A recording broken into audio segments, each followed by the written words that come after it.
네, 정치권 이슈 짚어보겠습니다. 국민의힘 박정하 의원, 민주당 장철민 의원과 함께합니다. 어서 오십시오. 안녕하십니까. 네, 오늘 드디어 D-Day입니다. 강서구청장 보궐선거 본투표가 시작이 됐고요. 지금 투표율이 9점 몇 프로 정도 나오는 것 같죠? 본투표 투표율만 보면요. 투표율이 뭐 40% 안팎 정도로 보시는 것 같더라고요. 어떻습니까? 대충 그렇게 될 것 같아요. 그러니까 사전 투표율이 22%를 조금 높아서 네. 지난해 지방선거보다 높게 나와서 많이 높아질 거라고 예상을 했습니다만 제가 볼 때는 이게 좀 양당이 또 많이 개입을 해 있었잖아요. 네. 그러니까 투표하고자 하시는 분들이 사전 투표에 오히려 더 많이 나와서 본 투표는 이거보다는 뭐 예상보다는 좀 낮게 한 40% 초반 정도 되지 않을까 조심스럽게 예측을 해봅니다. 뭐 이 정도 되면은 양당이 동원할 수 있는 조직은 다 동원했다 이렇게 봐도 되겠습니까? 뭐 실제로 그렇죠. 뭐 저희 국회의원들뿐만 아니라 정말로 당 조직을 전체 다 투입한 기초단체장 선거였으니까요. 네. 그래서 저희가 보통의 이제 재보궐선거를 특히 지방선거 단위에서 하게 되면 40% 투표율도 네. 사실 쉽지는 그렇죠. 않은데 예. 오늘 40%는 충분히 넘길 수 있다라고 이제 생각이 드는 게 뭐 양당 모두 정말 총력전을 펼쳤기 때문에 40%는 수월하게 넘기지 않을까 생각합니다. 예, 알겠습니다. 뭐 선거 결과는 밤 11시 안팎 정도에 나올 걸로 예상이 되고요. 그 결과에 따라서 후폭풍이 좀 있을 것 같습니다. 말씀해 주신 대로 양당 모두 총력을 다했기 때문인데 몇 개를 가정을 해서 좀 다뤄보겠습니다. 국민의힘이 만약에 선거에서 이긴다 그러면 김기현 대표한테 힘이 많이 실리게 되겠죠. 그동안은 뭐 김기현 대표 안 보인다 이런 비판도 있긴 했는데 그걸 완전히 뒤집을 수 있게 되는 거 아니겠습니까? 저희가 앞서 이제 보궐선거다 보니까 양당이 다 총력전을 펼쳤고 그다음에 가용할 수 있는 조직이 굉장히 많이 동원이 됐고 사전투표가 굉장히 높았다. 뭐 이런 것을 치면은 사실은 이 지금 현재 우리가 의미를 부여하고 있는 수도권의 향후 뭐 표심의 향배 네. 뭐 이런 걸 보기에는 조금 섣부른 것 같은 점도 있어요. 그래서 제가 볼 때는 이 투표 결과에 따라서 뭐 양당의 지도부가 엄청나게 영향을 받는다던가 그래도 아니면 이기면 조금 더 확대 해석을 해야 되지 않습니까? 당연히 이기면이야 뭐 국정 운영하는데 수월해지고 지금 그 김기현 대표 체제가 공고히 갈 수 있다고 평가할 수 있죠. 근데 제가 볼 때는 어찌 됐건 지금 뭐 너무 큰 의미를 둘 일은 아니지 않나. 그리고 너무 양당이 너무 총력전을 해서 일반적인 우리 유권자들 소위 중도층이라고 할 수 있는 유권자들의 표심을 읽었는지 아니면 그냥 양당의 조직표 대결이 됐는지 이건 좀 결과 봐야 되겠습니다만 제가 볼 때는 오히려 좀 총선을 앞둔 표심을 읽는 데는 오히려 조금 오염도가 좀 있지 않았나 뭐 이런 느낌이 좀 있어요. 네. 뭐 가정하기 싫은 상황일 수 있습니다만 국민의힘이 이긴다면 그러니까 이거는 이번 선거 자체도 그렇고 국민의힘이 선거운동을 잘하거나 국정운영을 잘해서 그런 결과가 나오는 게 아닐 거거든요. 그러니까 저희가 엄청나게 큰 충격에 빠질 것 때문에 반사이익을 얻을 수는 있죠. 저희가 사실 저도 이번에 강서 지역에 아주 여러 차례 가서 선거운동도 해봤지만 네. 이제 선거하는 사람들의 입장에서 보면 네. 이런 선거를 진다고? 이런 게 사실은 거의 상상이 안 되는 분위기와 네. 여러 가지 메시지와 이런 부분들이 다 있었기 때문에 혹시나 정말 뭐 저희는 정말 상상이 아예 안 되는 일이긴 하지만 그런 일이 벌어진다면 이 우리 당 민주당 내에서의 충격파가 어마어마할 것 같습니다. 네. 저희가 수도권 선거 전체에 대한 그리고 내년 총선까지에 대한 모든 거를 다 재점검해야 되는 수준의 이 문제라고 볼 수 있기 때문에 네. 사실은 뭐 국민의힘이 그래서 뭐 이제 탄력을 받고 뭐가 더 잘 되고 이런 게 아니고 저희 당이 한동안 겪을 어려움 때문에 네, 그럴 네. 수는 있지만 저는 전혀 그런 발생할 것 같지는 않습니다. 알겠습니다. 뭐 어떤 가정이든 지는 쪽의 가정이 더 재미있기는 합니다. 변화가 생길 테니까요. 만약에 국민의힘이 오늘 선거 결과 좀 안 좋게 나온다면 김기현 리더십은 어떻게 되는 겁니까? 이겼을 때도 저희가 뭐 예상하는 것처럼 큰 변화 내지는 엄청난 동력이 확보되지 않을 거라고 제가 조심스럽게 예측을 합니다만 졌을 경우도 비슷할 거라고 봐요. 그러니까 뭐 이번 강서 보궐선거에 졌다고 해서 올 봄에 출범한 김기현 대표 체제가 뭐 굉장히 흔들린다거나 아니면 향후 뭐 수도권에서의 선거 전략이 굉장히 바뀌거나 이렇게 보일 거는 아니고요. 다만 만약에 그런 식으로 결과가 나온다면 지금까지 그럼 우리 1년 반 동안의 국정 운영은 어땠는지 그다음에 여당이 여당으로서의 모습을 어떻게 보였는지 그리고 국회 내에서의 물론 의석수가 부족해서 역부족인 경우도 굉장히 많았습니다만 국회 전략은 어떻게 했는지 이런 거에 대해서는 좀 점검해 볼 필요는 있겠죠. 그러니까 그런 것들에 대해서는 제가 볼 때는 점검해보고 거기서 나오는 교훈을 가지고 내년 네. 총선에서의 수도권 전략을 한번 고심해보는 그런 계기는 될 수 있을 거라고 봅니다. 그 반성과 변화가 있긴 하겠지만 어쨌든 김기현 체제에서 있을 거다. 저는 뭐 이걸 가지고 이 결과를 가지고 지도 체제가 변화한다거나 아니면 일각에서 예상하는 것처럼 무슨 전당대회 결과를 무시하고 비대위가 온다거나 이런 것들이 당내에서 막 폭발할 것 같지는 않는다고 보여져요. 예, 어떻게 보세요? 아니, 이게 실제로 네. 저희가 이제 승리하고 특히나 크게 이겼을 때 김기현 대표가 선거 전략적으로 굉장히 무능하다라는 것들이 증명되는 거기는 하죠. 그 김태우 후보를 사실은 일반 국민들이나 저희 입장에서 보면은 정말 염치 없기 이를 데 없는 그런 후보를 공천을 하고 또 선거 캠페인도 어떻게 보면 국민의힘이 되게 어려운 선거 환경이라는 거는 뭐 모두 알고 있지 않습니까? 이런 상황에서 당을 다 여기다 집어넣고 김기현 대표가 선거 전략에 있어서는 특히 수도권 선거를 어떻게 치러야 되는지에 대한 감이 아예 없구나. 네. 이런 전략적인 무능함을 완전히 증명하는 이제 그런 일은 되겠죠. 근데 이게 지도체제 변화의 계기가 될 거냐 안 될 거냐는 건 완전히 또 다른 문제죠. 그러니까 지금 국민의힘이 어떻게 보면 윤석열 대통령과 조금 각을 세웠던 뭐 이준석 대표라든지 이런 다 쳐내지 않았습니까? 네. 김기현 대표는 어떻게 보면 윤석열 대통령이 만들어 놓은 당대표잖아요. 이것까지 지도체제를 바꾼다? 그럼 그 비대위는 도대체 어떤 비대위가 될 것이냐? 사실 지도체제 개편에 대해서 뭐 용산도 윤석열 대통령도 어떤 방향성이나 상을 그릴 수가 없기 때문에 지도체제를 바꾼다는 거는 저는 사실은 있을 수는 없는 일인 것 같고 이제 다만 이 선거 전략적인 특히 수도권 지역에서의 무능함을 완전히 증명하는 일들이 앞으로 총선 과정에서 국민의힘 내부에서 여러 가지 고민들과 아마도 약간 갈등 요지가 있을 수도 있지 않을까라는 생각은 듭니다. 알겠습니다. 사실 초반에는 이 선거에서 만약에 국민의힘이 좀 크게 지면 큰 변화가 있을 것 같은 기류가 있었는데 요즘엔 좀 그 의미부여를 좀 덜 하는 분위기인 것 같긴 합니다. 뭐 선거 결과에 따라 달라질 테니까요. 한번 보고요. 민주당 상황 볼게요. 아까 민주당이 졌을 때는 상상하기도 싫다고 하셨는데 그 정도로 이제 뭐 충격이 클 거라고 말씀을 하시는 것 같고요. 또 어떻게 승리를 보세요? 확신하고 있고요. 예, 알겠습니다. 만약에 민주당이 치면 어떻게 될 것 같습니까? 민주당이 지금 상황에서 지금 영향은 있겠죠. 근데 지금 현재 민주당이 한 고비는 넘어갔잖아요. 이제 민주당이라고 표현하면 이제 이재명 대표 체제의 민주당인데 영장이 이제 기각되고 난 다음에 안정화되는 상황으로 좀 가고 있고 안에서 지도부도 좀 안정적으로 같은 색깔로 가고 있기 때문에 잠시만요, 의원님. 12시 기준으로 투표율이 들었네요. 11.4%까지 올라왔습니다. 1시간여 만에 한 2%포인트 정도 좀 늘은 것 같아요. 그러니까 네. 아마 오늘 평일이잖아요. 예. 평일이다 보니까 출근 전에 그리고 점심시간에 그리고 아마 6시 퇴근 이후에 이때 좀 투표율이 조금씩 좀 많이 올라가지 않을까라고 예상을 해봅니다. 그래서 1시부터 통합됩니다만 지금 사전 투표율이 22몇 % 치면은 토탈 지금 현재까지는 한 33% 35 정도 되죠? 22였으니까. 그러니까 33%, 34% 정도의 네. 투표율을 보이고 있어요. 최종적으로 어떻게 되는지 한번 지켜볼 대목인 것 같습니다. 어찌됐건 안정되어 가고 있는 상황이기 때문에 이번 선거에 예상과 달리 민주당이 만약에 지더라도 저는 뭐 민주당 내에 큰 변화가 역시 있거나 그럴 거라고는 보여지지 않아요. 그러니까 다만 그 이재명 대표에 대한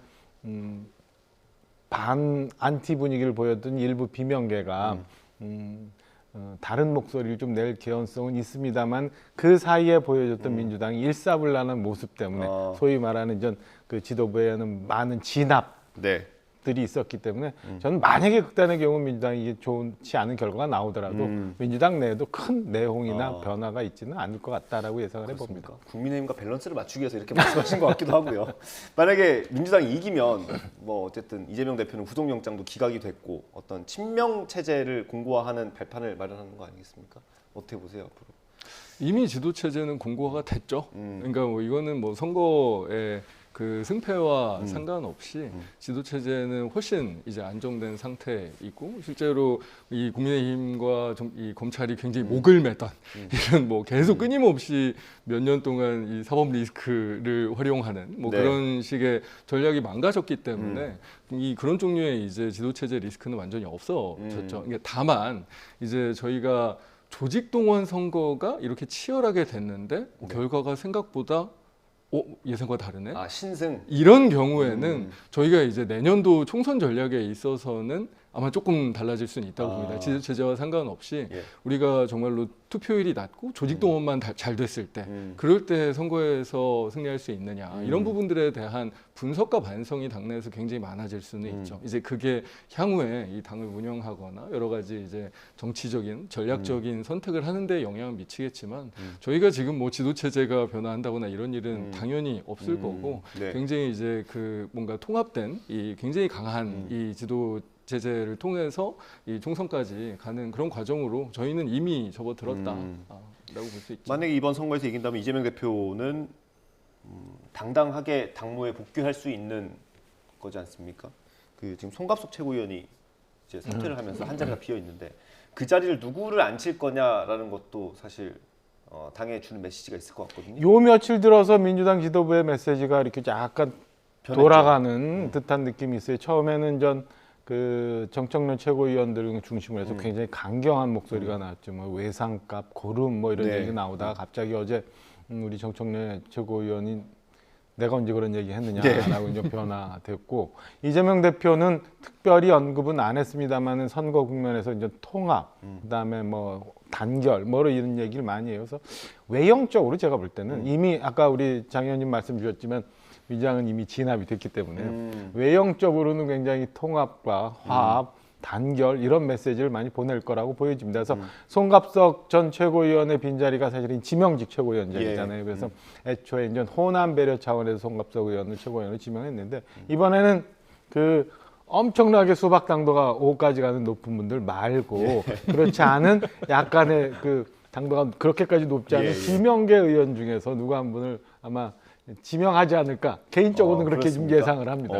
근데 전현희 전 국민 권익위원장도 거론이 되는 것 같더라고요. 뭐 들리시는 얘기가 좀 있습니까? 저도 거론되는 이야기는 듣긴 들었습니다. 그렇습니까? 근데 뭐 저도 정확한 정보는 아니라서 근데 다 말씀하신 것처럼 제가 보기에는 무슨 친명 비명 이런 종류의 메시지를 지명직 최고위원으로 할 것 같지는 않고요. 그러니까 다만 우리가 내년 총선을 생각하는데 굉장히 중요한 이 인사하고 굉장히 중요한 메시지가 될 수는 있거든요. 그래서 저는 이런 그 여성이고 원외의 전현희 위원장이 그래서 얘기가 나온다고 생각이 들고 이 충청권 원외 인사는 어떻겠냐 이런 이야기들도 들린다고 충청권 알고는 의원님께서 있습니다. 추천을 하시는 겁니까 혹시? 뭐 지금 제가 추천을 하는 건 아닌데 그런 이야기도 있다. 그러니까 이게 그러니까 뭔가 그런 어떤 당의 무슨 친명 비명 이런 색보다 이제 당 전체가 선거를 대비하는 외연 확장에 대해서 이 대표님께서 더 많이 고민을 하신다라는 이야기가 흘러 듣기는 했는데 뭐 저 최근에 뭐 얘기를 직접 들은 적은 없어서 알겠습니다. 네, 좀 고민 많이 하고 계신 것 같습니다. 그 정청래 최고위원은 왜 갑자기 기류가 바뀐 겁니까? 이게 제 기억으로는 외상값 발언이 최고위를 주재하면서 했던 발언이었던 걸로 기억하거든요. 라디오 인터뷰도 아니고. 근데 어제 인터뷰를 보니까 처벌하는 건 불가능하고 바람직하지도 않다. 완전히 바뀌었어요. 정반대 얘기 아닙니까? 왜 그렇다고 생각하세요? 뭐 제가 이게 아마 이재명 대표가 그 지원 유세 나가서 약간 비명계를 품는 듯한 메시지를 낸 이후에 이 발언이 나온 것 같거든요. 지금 되게 중요한 게 오늘이 선거잖아요. 네네. 그러니까 선거에 가장 최적화된 메시지를 지도부가 해줘야 되는 것은 분명하게 맞고 정청래 최고가 됐든 아니면 다른 지도부의 일원들이 됐던 우리가 오늘 선거 그리고 내년 총선 우리가 어떻게 하는 것이 당을 위해서든 지금 뭐 국회의원들이 다 후보이기 때문에 이 나의 선거에 있어서 무엇이 더 좋은 것인가에 대한 고민들 속에서 지금 이제 메시지를 갈 수밖에 없는 거죠. 예, 알겠습니다. 제가 완전 추측해 보면 한 두세 가지 정도 있을 텐데 두세 가지면은- 첫째 하나는 아까 계속 말씀드린 것처럼 이미 게임이 끝났어요. 그러니까 진압이 다 됐기 때문에 네. 굳이 외상값 받아야겠다는 얘기를 안 하셔도 이미 그거는 암묵적으로 정리가 되어 있기 네. 때문에 그럴 얘기할 필요가 없다. 두 번째는 지금 외상값 얘기하고 고름 얘기하고 그래서 당내 자꾸 갈등을 만들어서 이 소위 그 이재명 대표에 반하는 이 비명계들을 자꾸 고립시키거나 아니면 색깔을 분명히 해서 당에 분란이 있는 것보다는 그 뭐 공천을 앞둔 시점에서 전혀 꼼짝도 못하는 순간에 그냥 자객 내지는 공천 과정에서 이렇게 축출해내는 게 굳이 내손에 피를 묻히지 않더라도. 네, 그게 훨씬 낫기 때문에 지금 이렇게 단합 메시지를 갑자기 내고 있는 건 아닌가라고 저는 조심스럽게 예상을 해봅니다. 네, 알겠습니다. 이거는 박정화 의원님의 개인적인 분석이었습니다. 예. 알겠습니다. 그 정도 하고요. 오늘 선거 결과가 뭐 밤 11시쯤 나온다고 하니까요. 저희도 뭐 속보로 전해드리도록 하겠습니다. 다음 얘기를 해보겠습니다. 이게 선거를 앞두고 있는데 국정원에서 선관위에 대한 점검 결과를 발표했습니다. 요약을 하면 명부와 개표까지 조작할 수 있다. 그러니까 해킹을 통해서 충분히 개표 상황까지 조작을 할 수 있다는 거였습니다. 이 내용 일반 국민들이 보기에는 굉장히 심각해 보입니다. 왜냐하면 민주주의에 꽂힌 선거를 누군가가 해킹을 통해서 조작할 수 있다는 건 간단한 내용은 아닌 것 같거든요. 어떻게 보셨어요? 그러니까 저는 국정원과 선관위와 관련된 기관들이 이런 문제들에 대해서 끊임없이 점검하고 문제점들을 발견해서 보완하고 하는 일들은 너무 정상이라고 생각합니다. 네. 당연히 해야죠. 저희가 말씀하신 대로 민주주의에 꽂힌 선거의 뭔가 신뢰성이나 여러 가지 질서가 무너지면 정말 민주주의 자체가 위협받을 수밖에 없기 때문에 그런 것들을 점검하는 거는 충분히 납득할 수 있는데 왜 이거를 정치적으로 이용하는가? 그건 국정원도 마찬가지고 이 정부 여당도 마찬가지인데요. 오히려 공포를 키우고 실제로 신뢰성을 훼손하는 그런 식으로 이번에 나온 점검 결과를 활용하는 게 저는 사실 그 부분에 오히려 문제가 있다라는 생각이 들더라고요. 특히나 무슨 수개표 이런 얘기들이 나오던데 네. 저도 이제 보도자료 같은 거 쭉 다 읽어보고 관련된 것들을 봤지만 실제로 굉장히 훈련된 해커 조직들의 해킹 네. 시도나 아니면 예를 들면 해킹 프로그램을 USB로 가져가서 안에까지 침투해서 꽂아 넣어서 이렇게 했을 때 취약성 이런 내용들이지 실제로 무슨 수개표나 무슨 개표 과정의 문제가 전혀 아니던데 오히려 그런 것들을 가지고 사실 이런 어떤 선거 과정의 신뢰성을 훼손하고 거기에서 어떤 정치적인 이익을 도모하고자 하는 거는 정말 그것도 민주주의를 해칠 수 있는 오히려 정부 여당이 책임 있게 오히려 국가를 안정시키기 위한 어떤 책임을 다한다면 이렇게까지 정치적으로 활용하는 것은 정말로 잘못돼 있다. 간단히 내용 설명을 드리면 이제 사전 투표한 사람도 본 투표할 때 안 한 사람처럼 할 수 있다는 거고 A를 찍은 사람이 B를 찍은 것처럼 개표 결과를 바꿀 수 있다는 거 그런 것들이 있었던 것 같습니다.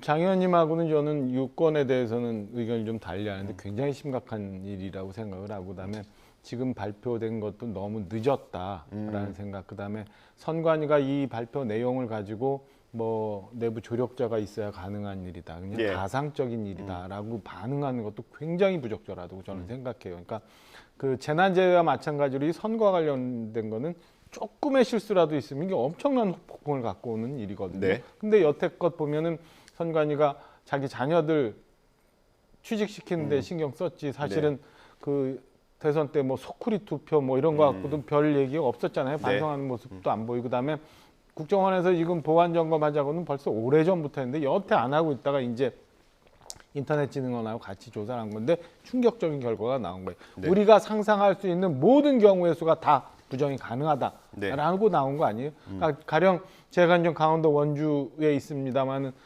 제가 대구 동구에 주소를 둔 우리 장철민 의원 가서 사전 투표를 찍고 내가 본투표 가서 원주에서 찍고도 가능하고 제가 찍었던 표가 짜르륵 하고 개표가 됐는데 이 개표된 게 최종 집계될 때는 또 다른 표로 변화가 될 수도 있는 거고 그러니까 있을 수 있는 모든 일이 있었다는 거예요. 그리고 실제로 북한 정찰총국이 그 선거는 아니지만 어쨌든 지방선거 선관위 어딘가 들어갔다 나왔던 흔적도 있는 거고 그러니까 저는 이거를 이렇게 너무 가벼이 볼 일은 아니고 지금이라도 당장 어떻게 조치를 취하지 않으면 정말 앵커 말씀 주신 것처럼 민주주의에 꼬시고 최종적인 국민들의 여론을 확인할 수 있는 선거가 잘못될 수 있기 때문에 다시는 이런 일이 없도록 그다음에 철저히 점검을 좀 해야 된다고 생각해요. 이게 안일하게 그냥 쉽게 넘어갈 일은 아니라고 보고 북한 정찰총국 얘기 잠깐 했습니다만 어제도 우리 교육부에서 교육정책 다시 발표했지만 우리 의대 열풍 아직도 있잖아요. 제일 똑똑한 친구들 의대 간다고 이게 북한에는 지금 제일 똑똑한 친구들 해커가 된다는 거 아니에요. 그렇게 우수한 인재들이 다 모여서 하고 있는데 우리가 선관위가 비밀번호 1, 2, 3, 4, 5 쳐가지고 어떻게 이거를 막을 수 있고 이 결과에 대해서 그럼 국민들로부터 어떻게 신뢰하라고 얘기할 수 있는지 저는 선관위 정신 차려야 되고 환골 탈퇴하지 않으면 정말 심각한 문제 올 수 있다고 생각합니다. 비밀번호를 전 국민이 알게 됐네요. 어쩔 수 없이 바꿔야 될 것 같습니다. 어드민도 하나 있으니까 어느 거가 될지 잘 몰라요. 아마 야당에서 지적하는 부분은 딱 두 가지인 것 같습니다. 왜 지금 시점이냐 그거랑요. 그리고 그 여당에서 수개표 얘기를 하니까 너무 확대 해석하는 거 아니냐라는 지적인 것 같습니다. 일단은 왜 지금 시점에 이게 선거에 영향을 주고자 하는 거 아니냐라고 하는 야당 비판에 대해서는 저는 다시 생각해야 된다고 봅니다. 너무 정치적으로 계산을 하고 정치적으로 판단하는 거라고 봐요. 그리고 제가 아까 말씀드린 것처럼 늦어도 너무 늦었다라는 게 가령 이게 정치에 영향을 주고 선거에 영향을 주고자 했다면 사전투표 전에 발표했어야지. 아. 지금 그러니까 국정원이 지금 오히려 국정원이 뭐 정보위가 어떻게 날짜가 잡혀 있는지 국감 일정이 잡혀 있는지 잘 모르겠습니다만은 네. 국감에 대해서 뭐 계산을 했다라고 하면 개연성은 충분히 있지만 이게 강서구청장 선거에 영향을 주기 위해서 지금 발표했다 어제 발표했다 이거는 지나친 억측이라고 보고요. 두 번째는 그 얼마나 믿을 수 없는 상황이 발생을 했으면 이 수개표 얘기가 나왔을까? 이거는 오히려 선관위가 가상에 있을 수 있는 일이라고 할 일이 아니라 한 번 더 점검해보고 왜 이런 오해들, 왜 이런 걱정들이 나오는지 생각해 볼 필요는 충분히 있다고 봅니다. 지금 짜르르 하고 표 계산돼갖고 나왔는데 이 표가 다른 데로 계상이 된다는 거 아니에요? 그러니까 총선의 수도권 같은 경우는 500표 미만으로 결정될 네. 수도 있어요. 옛날에 문세표라는 얘기도 있잖아요. 어떤 분은 3표 차이로 총선 당락이 결정됐어요. 이번 대선도 0.73%로 된 거예요. 그러니까 네. 사전투표 아니면 뭐 거주지 외투표 이런 과정에서 한두 표가 잘못되거나 아니면 뭐 사전투표 용지도 지금 막 그냥 인쇄할 수 있다는 거 아니에요? 네. 그 사전투표에서 100표, 200표가 어디선가 잘못된 표가 있다면 그건 선거 결과를 바꿀 수 있는 일이기 때문에 저는 물론 현장에서 우리 저기 정당에서 추천한 투개표 요원들이 네. 다 봅니다. 보기는 하지만 그래도 충분히 오해할 수 있고 충분히 걱정할 수 있는 부분이 있기 때문에 저는 뭐 수개표를 해야 된다라고 주장하는 데까지는 동의하지 못하지만 수개표 해야 된다고 주장하는 분들이 안심할 수 있을 정도의 장치는 만들어야 된다고 생각합니다. 네. 이게 특히나 수개표를 얘기하기 때문에 네. 이게 정치적인 의도가 있다라고 생각하는 거고 이야기하는 거지 예. 강서구청장 선거 때문에 얘기하는 건 아니거든요. 그러니까 저도 예전에 실무자 할 때 저는 개표장 많이 들어가봤습니다. 아, 예. 실제로 참가인도 많이 들어가고 했는데 거기에서 다 물론 기계로 세긴 셉니다. 요즘 손으로 이렇게 세진 않고 네. 기계로 돈 세는 기계 비슷한 표로 이제 세고 거기에서 숫자로 다 더해가지고 게시판에 붙여요. 근데 그게 붙여놓은 게 시스템에 입력할 때 잘못될 수 있다라는 게 지금 어저께의 발표거든요. 근데 요즘 같으면 거기에 참관인이 정말 거의 수백 가까이 될 수도 네. 있습니다. 선관위에 올라온 데이터와 그 벽에 붙여놓은 거랑 다르면 당연히 바로 문제 제기가 있을 수밖에 없고 바로 점검이 돼요. 그러니까 네. 보안상 취약점이라고 하는 거는 명확하게 지금 드러난 거고 보안상 취약점을 해결해야 되는 것도 분명하게 맞는 이야기지만 그거를 과하게 무슨 개표 과정에 신뢰성에 문제가 있다라는 식으로 이야기하면서 오히려 이런 어떤 그 여러 가지 시스템에 대한 불신을 조장하는 게 잘못이다라고 네. 말씀드리는 거죠. 이게 또 너무 늦었다라고 얘기를 하시는데 진짜로 늦은 거면 정말 해킹이 발생을 정말 심각하게 해서 선거에 문제가 생겼다라고 하면 진짜 늦은 거죠. 근데 오히려 잘 점검하고 오히려 보완할 수 있는 기회를 얻은 거 아니겠습니까? 분명히 정리할 필요는 있어요. 저는 부정선거가 지난 총선에서 부정선거가 있었다고 하는 주장에 대해 동의하지 않아요. 그러나 그때 당시 여러 가지가 있었잖아요. 남양주 구린가 어디선가에는 뭐 그 사전투표 함이 어떻게 됐다고 보관이 네. 잘못됐다거나 아니면 어디선가 투표용지가 색깔이 다른 것들이 등장한다거나 그다음에 이번 대선에도 뭐 소쿠리 투표 얘기 나온 좀 전에 봤지만은 사전투표 용지는 출력이 임의대로 할 수 있다는 거예요. 그죠? 그러면 아마 그 날인인가요? 그거를 이제 조작할 수 있다는 거 아닙니까? 그 해킹을 통해서 충분히 그러면은 사전 이 본투표에서는 충분히 그 투표 요원들이 확인을 하겠지만 사전 투표가 집계되고 그다음에 그 함이 보관되는 과정이 투명하게 그다음에 온전하게 신뢰할 수 있을 정도가 되지 않으면 이런 논란은 계속 알겠습니다. 있죠. 예. 이런 가운데 오늘 검찰이 대선 과정에서 있었던 허위 인터뷰 의혹에 대해서 추가 압수수색을 했습니다. 앞서서 불거졌던 건 뉴스타파의 보도였고요. 이번엔 또 다른 기사에 대해서 명예훼손 혐의가 있다고 보고 민주당 김병욱 의원 보좌관 그리고 언론사 기자의 주거지까지 압수수색을 하고 있다고 합니다. 이거는 어떻게 보셨습니까, 의원님? 저희가 안 그래도 이제 의원들뿐만 아니라 실무자들까지 이 검찰의 엄청난 공격들을 당하는구나. 당할 거다 뭐 이런 네. 생각들도 그 전에 했었었고요. 근데 이제 또 거꾸로 저희가 워낙 의원들도 그렇고 우리 의원회 간 압수수색이 지금 윤석열 정부 들어서 거의 무슨 정말 스포츠 경기 하듯이 많이 이루어져가지고 예. 또 내성도 확실히 생겼습니다. 예. 또 이렇게 하면 이런 식으로 정리돼 나가는구나라는 것들도 생겨서 뭐 오늘 압수수색을 당한 김용원 보좌관이나 또 이 지금 또 검찰의 여러 공격을 받을 또 분들이 꽤 고통스러운 이 상황을 겪게 되긴 하겠지만 이런 것들을 잘 또 하다 보면 오히려 이 검찰과 지금 윤석열 정부가 얼마나 정말 이제 실무자 단위까지 이렇게 무도하게 뭔가 공격하고 탄압하려고 시도하는지 오히려 국민들께서 판단하시는 그런 어떤 또 계기 중에 하나가 되지 않을까 예. 싶습니다. 뭐 거듭 말씀드립니다만 의도적으로 허위 기사를 쓰는 건 명백히 잘못된 거고요. 그러면 안 되는 일입니다. 근데 그게 아무리 실무자라고 예. 해도 아무리 영향력이 작은 사람이라 하더라도 법을 어겼으면 죄를 받아야 예. 되는 게 맞죠. 그리고 앞서 우리가 선관위 얘기했습니다마는 민주주의의 제일 중요한 게 투표잖아요. 네. 선거잖아요. 그거에 대해서 훼손하는 일이 생기면 안 되는. 이게 똑같은 거.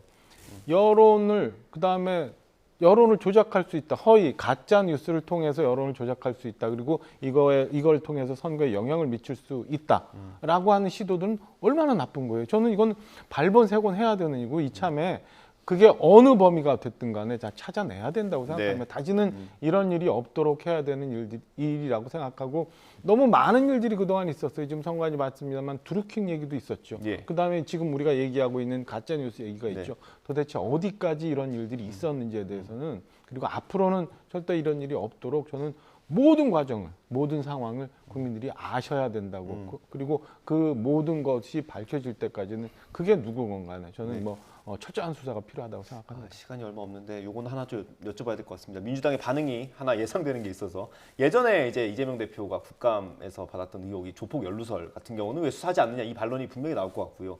이 자칫 언론을 좀 옥죄는 것처럼 비칠 수도 있지 않습니까? 그거에 대해서 어떻게 보십니까? 일단은 언론을 옥죄는 거에 대해서는 그게 사실과 다른 얘기. 언론일이 그거잖아요.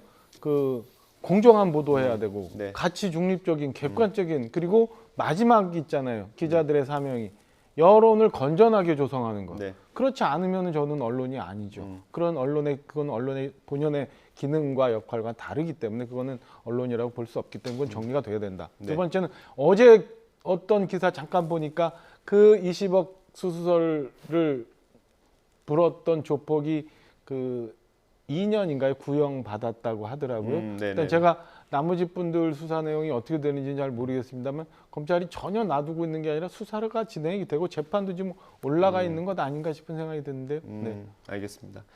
오늘 국회의원회관 그리고 보좌관의 거주지까지 압수수색이 있었습니다. 이거 수사 상황이 또 어떻게 흘러갈지 지켜봐야 될 것 같고요. 시간이 한 2, 3분밖에 없는데 국감 얘기를 안 할 수 없어서 짧게 하겠습니다.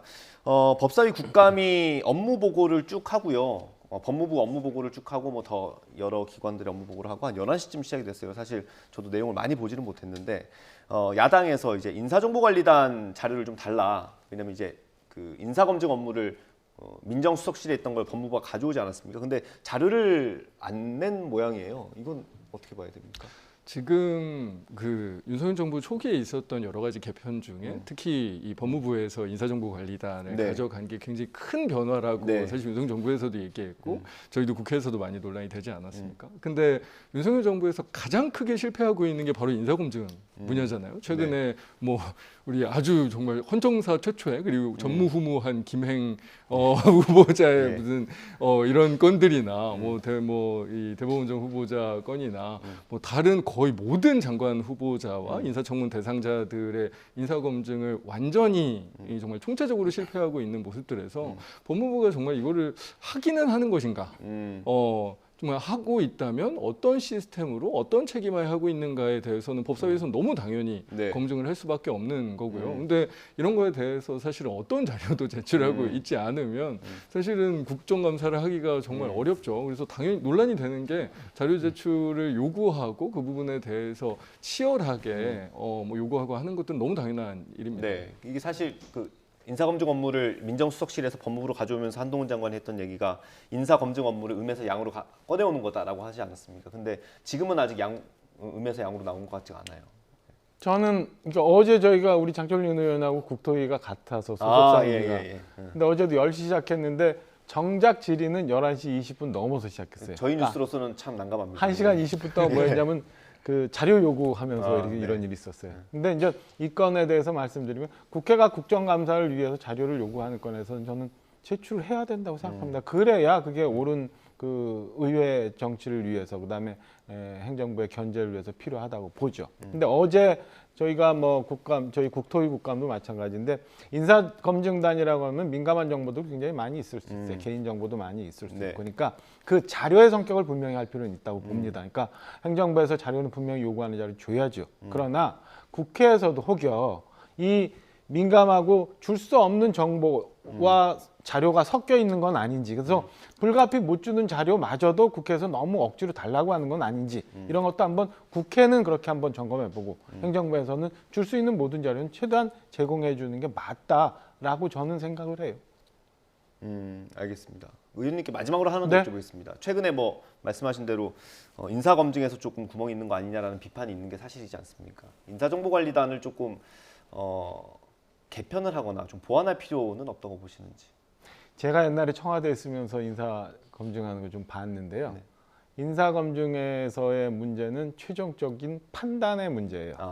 그러니까 검증이 됐느냐 안 됐느냐는 우리가 아까 음양 표현하셔서 음의 지역에 있어서 확인이 불가능할 뿐인데 네. 대부분 다 걸러집니다. 그럼 그 걸러지는 그 인사 검증상의 위험 요소를 넘어갈 수 있느냐 아니면 이걸 가지고 후보를 드랍을 시키느냐 하는 저는 정무적인 판단의 문제라고 보기 때문에 글쎄 시스템을 어떻게 바꾼다고 해서 될 일은 아니라고 저는 봐요. 그렇습니까? 되게 개인적인 소신 있는 얘기입니다. 말씀이신데요. 그러니까 문제가 있는 후보도 윤석열 대통령이 지명을 한 거다. 강하는 거다라고 국민 해석될 수 있는. 눈높이를 어떻게 판단하느냐의 차이가 있다. 최종적인 판단의 문제라고 봐요. 그렇습니까? 알겠습니다. 예, 오늘 말씀 여기까지 듣도록 하겠습니다. 국민의힘 박정화 의원, 민주당 장철민 의원과 함께했습니다. 고생하셨습니다. 감사합니다.